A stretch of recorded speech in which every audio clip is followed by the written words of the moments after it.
Makanya kadang-kadang kita melihat ada orang yang menghidupkan nisfu Sya'ban lebih giat, lebih semangat, lebih beragam ibadahnya daripada Lailatul Qadar. Terus apa yang kita amalkan gitu di malam nisfu Sya'ban ini? Akhirnya tersebar nih sholat nisfu Sya'ban ini di Masjidil Aqsa, di rumah-rumah orang, tempat tinggal mereka. Kemudian amalan itu menetap menjadi sebuah sunnah kebiasaan sampai hari ini. Coba orang-orang nanti yang mungkin di nisfu Sya'ban mau menghidupkan api keliling ya. Sebelum menghidupkan api, menyalakan itu obornya, tanya dulu, apakah memang Nabi Muhammad SAW menyuruh anak-anak kecil di kota Madinah ya, untuk keliling kota Madinah membawa obor itu? Bismillahirrahmanirrahim. Apa yang perlu dilakukan kalau kita ternyata berkaitan dengan nisfu Sya'ban ini? Ada hadis yang sahih. Kita sudah tahu hadisnya apa? Berkaitan dengan diampuninya hamba-hamba pada malam nisfu Sya'ban. Baik, kita masih bicara keutamaan, belum bicara apa amalan yang perlu dilakukan di malam nisfu Sya'ban. Ibn Dihya Al-Kalbi menyebutkan hal yang paling aneh yang diriwayatkan oleh sebagian ahli tafsir yang berkaitan dengan firman Allah ya. Mungkin bisa kita baca firman Allah di surat Ad-Dukhan ayat 3. Surat Ad-Dukhan ayat 3.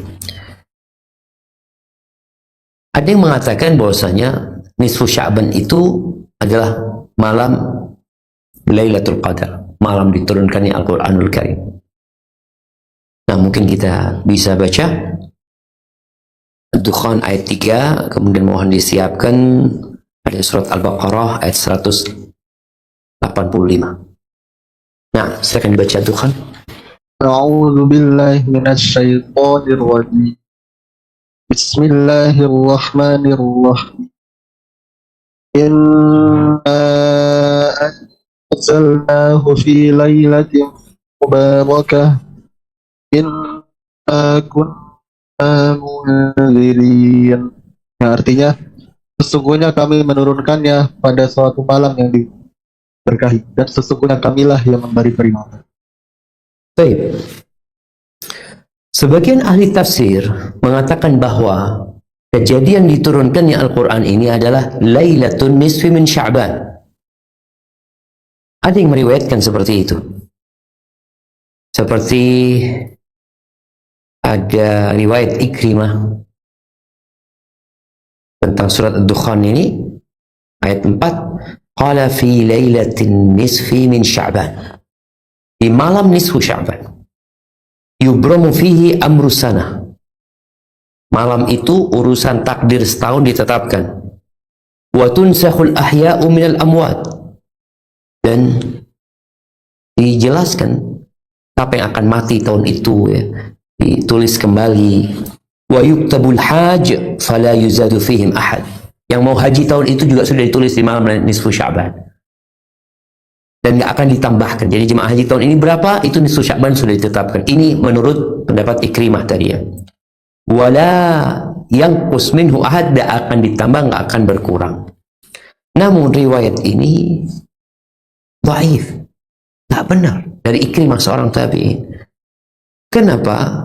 Karena riwayat dari Ikrimah yang sahih, beliau menyebutkan bahwasanya itu terjadi di malam Lailatul Qadar, dan Lailatul Qadar itu di bulan Ramadan, bukan di nisfu Sya'ban. Makanya kadang-kadang kita melihat ada orang yang menghidupkan nisfu Sya'ban lebih giat, lebih semangat, lebih beragam ibadahnya daripada Lailatul Qadar. Yang Lailatul Qadar itu udah jelas semuanya terjadi di 10 akhir bulan Ramadan. Jadi riwayat Ikrimah inilah yang disebarkan, sehingga orang-orang berpendapat bahwasanya malam itu adalah malam tadi penentuan takdir. Siapa yang berangkat haji, siapa yang mati, itu tertulis di nisfu Sya'ban. Makanya sebagian orang itu menjadikan nisfu Sya'ban malam untuk meminta panjang umur ya, karena berlandaskan riwayat dari Ikrimah ini yang riwayatnya bertentangan dengan yang sahih dan dengan hadis-hadis yang sahih pula. Allah Azza wa Jalla menyebutkan bahwa turunnya Al-Quran di bulan apa? Coba kita baca di surat Al-Baqarah ayat 185. Nah, 185.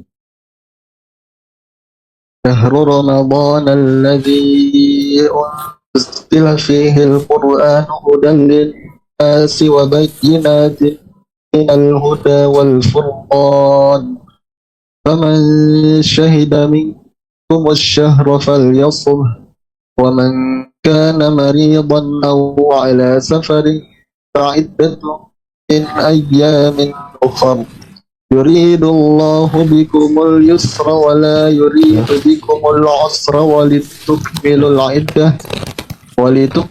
العدة ولتكبروا الله على ما هداكم ولعلكم تشكرون.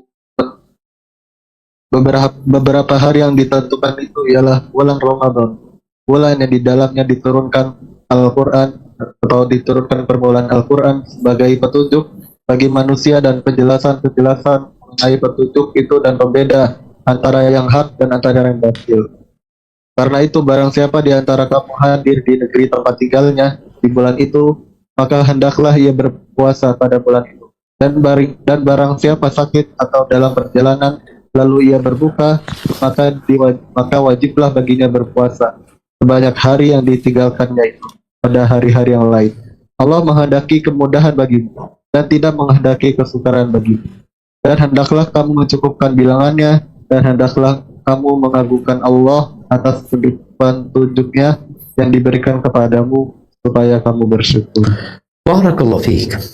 Ayat ini menjelaskan dengan gamblang bahwa Quran itu diturunkan di bulan Ramadan. Allah jelas mengatakan syahrul Ramadan alladzi unzila fihi al-Quran. Bukan di bulan Sya'ban. Ayat di surat Ad-Dukhan mengatakan inna anzalnahu fi lailatin mubarakah. Kami turunkan Al-Quran itu di malam yang penuh berkah. Inna kunna mundirin fiha yufraku kullu amrin hakim. Pada malam itu ditetapkan segala sesuatu. Urusan itu ditetapkan. Kapan terjadinya itu? Di bulan Ramadan. Dan kita semua tahu dengan surat Al-Qadr Allah mengatakan inna anzalnahu fi lailatul qadr. Lailatul qadr.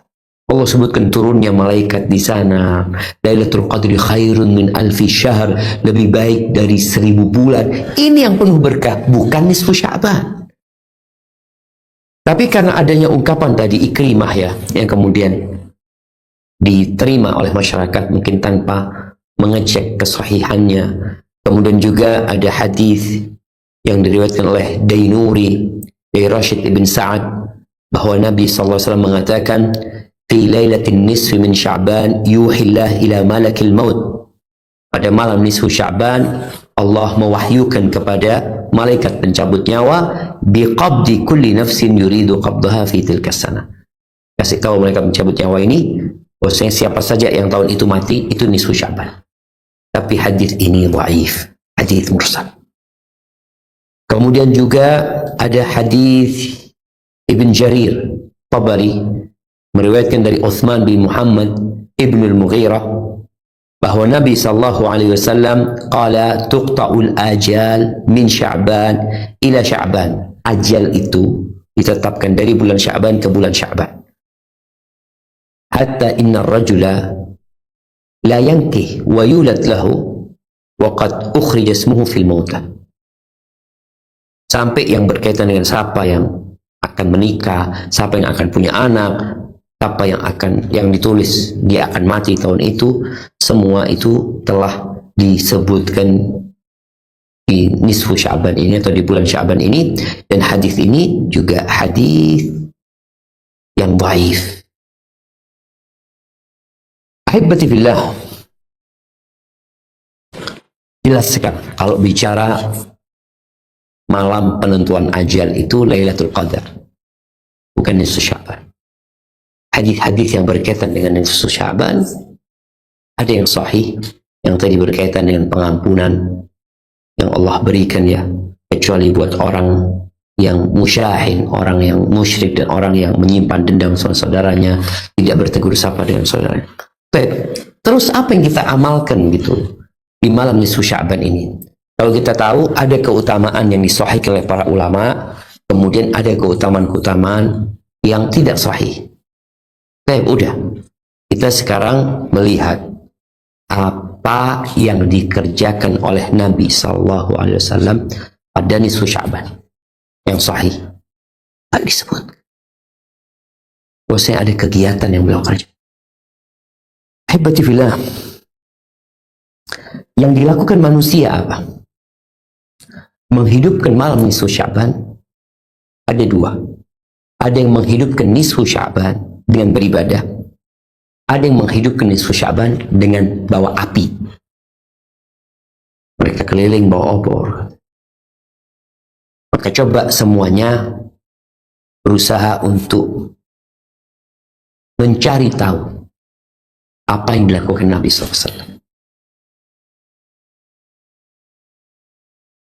Ibn Dihya dalam kitabnya di halaman 44 beliau mengatakan wa akhbarani Abu Muhammad al-Maqdisi. Muhammad al-Maqdisi ini Abu Syama al-Maqdisi ya. Telah mengabarkan Abu Muhammad al-Maqdisi. Baik. Abdul Aziz bin Ahmad bin Umar bin Ibrahim al-Maqdisi itu namanya. Kata Dihya telah mengabarkan kepada aku Abu Muhammad al-Maqdisi. Kata dia, lam yakun indana di Baitul Maqdis qat salatul raghaib hadhihi allati tusalla fi Rajab wa Sya'ban. Di tempat kita itu sebelumnya nggak ada salat raghaib. Salat 100 rakaat ya.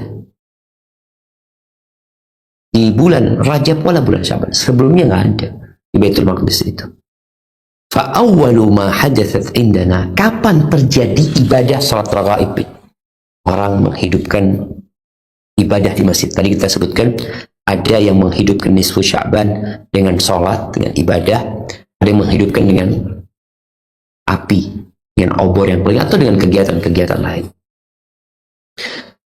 Pertama terjadi perayaan nisfu Sya'ban ini pada tahun disebutkan di kitab ini, ingat anak membaca pada tahun 48 wa 400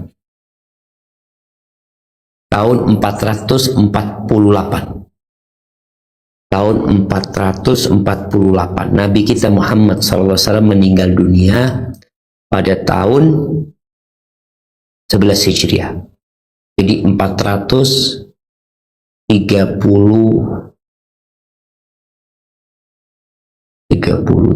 ya, 437 tahun yang lalu. Qadima alaina fi Baitul Maqdis rajulun min Nablus yu'raf bibni Abil Hamra. Datang ke Baitul Maqdis itu orang dari Napulsi yang namanya Ibn Abil Hamra. Orang ini bacaannya bagus. Di malam nisfu Sya'ban itu dia berangkat ke Masjidil Aqsa, dia sholat sendiri. Dia sholat, fa'ahrama khalfahu rajul. Lalu ada satu yang ikut, yang lihat ada orang sholat bacaannya bagus, dia bermakmum. Kemudian tambah 2 orang, 3 orang, sampai dia menyelesaikan sholatnya itu banyak yang ikut sholat. Berarti kan setahun sekali ini nisfu Sya'ban. Selesai itu selesai sudah. Dia sholat, orang bermakmum, kemudian pulang. Tsumma ja'a fil 'amil qabil. Lalu tahun depan dia datang lagi Masjidil Aqsa sholat, sendirian sholat. Fa shalla ma'ahu khalqun katsir. Yang sholat banyak pada malam. Wa sya'atil masjid. Wantasharatis salah fil Masjidil Aqsa wa buyutin nas wa manazilin. Akhirnya tersebar nih salat nisfu Sya'ban ini di Masjidil Aqsa, di rumah-rumah orang, tempat tinggal mereka. Tsumma istaqarrat ka'annaha sunnatun ila yaumina hadza. Abu Muhammad menceritakan, kemudian amalan itu menetap menjadi sebuah sunnah kebiasaan sampai hari ini. Berarti sebenarnya dulu orang itu sholat sendirian. Dia tidak merayakan nisfu Sya'ban, enggak. Dia sholat. Tapi orang-orang pada ikut. Qultu lahu, kata Ibn Dihya, "Ana ra'aituka tusalli fi jamaah." Aku lihat kok salat berjamaah juga malam nisfu Sya'ban itu. Karena ditanya, kenapa dia salat nisfu Sya'ban gitu. Qala na'am wa astaghfirullah minha. Dan aku mohon ampun sama Allah karena itu. Kemudian tadi ini menghidupkan malam dengan apa? Dengan sholat, dengan ibadah. Kita udah tahu Nabi SAW di masa sahabatnya, di masa Abu Bakar Siddiq, Umar bin Khattab, Utsman bin Affan, Ali bin Abi Thalib, tak pernah terjadi. Di Masjid Nabawi itu ada perayaan nisfu Sya'ban dengan menghidupkannya dengan sholat. Ya sudah, yang mau sholat, yang mau ibadah, itu masing-masing orang itu beribadah mendekatkan diri kepada Allah, karena bulan Sya'ban ini bulan diangkatnya amalannya, dia ingin mendekatkan diri kepada Allah, tapi tidak dengan ibadah yang kita membuatnya seakan-akan itu sunnah Nabi SAW. Kemudian juga di sini disebutkan, dan termasuk yang dibuat-buat oleh manusia itu adalah menjadikan malam nisfu Sya'ban itu malam untuk menghidupkan api. Orang, Anda baru tahu cuma Allah. Ternyata memang ini kebiasaan dari lama gitu. Di nisfu Sya'ban itu orang-orang bawa obor keliling. Beliau menyebutkan di sini, walam yasihha fihi syai'un 'anil Nabi SAW. Coba orang-orang nanti yang mungkin di nisfu Sya'ban mau menghidupkan api keliling ya. Coba sebelum menghidupkan api, menyalakan itu obornya, tanya dulu, apakah memang Nabi Muhammad SAW menyuruh anak-anak kecil di kota Madinah ya, atau anak-anak remaja untuk keliling kota Madinah membawa obor itu? Ada nggak perayaan seperti itu? Ibn Dihya mengatakan, walam yasih fihi syai'un 'anil Nabi SAW. ولا نطق بالصلاة فيها ولا الإيقاد ذو صدق من الرواة ولا تكلم وما أحدثه إلا متلاعب بالشريعة المحمدية. Menyebutkan tidak ada yang sahih dari Nabi SAW. Beliau juga tidak pernah menyampaikan kita disuruh menghidupkan dengan sholat dalam hadis yang sahih ya. Nggak ada gitu.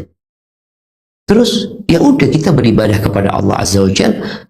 Kita mohon ampun kepada Allah. Kalau tadi hadis yang kita berbersih diri, kalau ternyata kita mungkin melakukan perbuatan-perbuatan yang sehingga Allah murka sama kita, seperti tadi memutuskan silaturahim ya, tidak bertegur sapa dengan saudara kita, maka diperbaiki sebelum nisfu Sya'ban ini, sebelum masuk Ramadan. Harapan kita sudah diampuni dosa-dosa kita.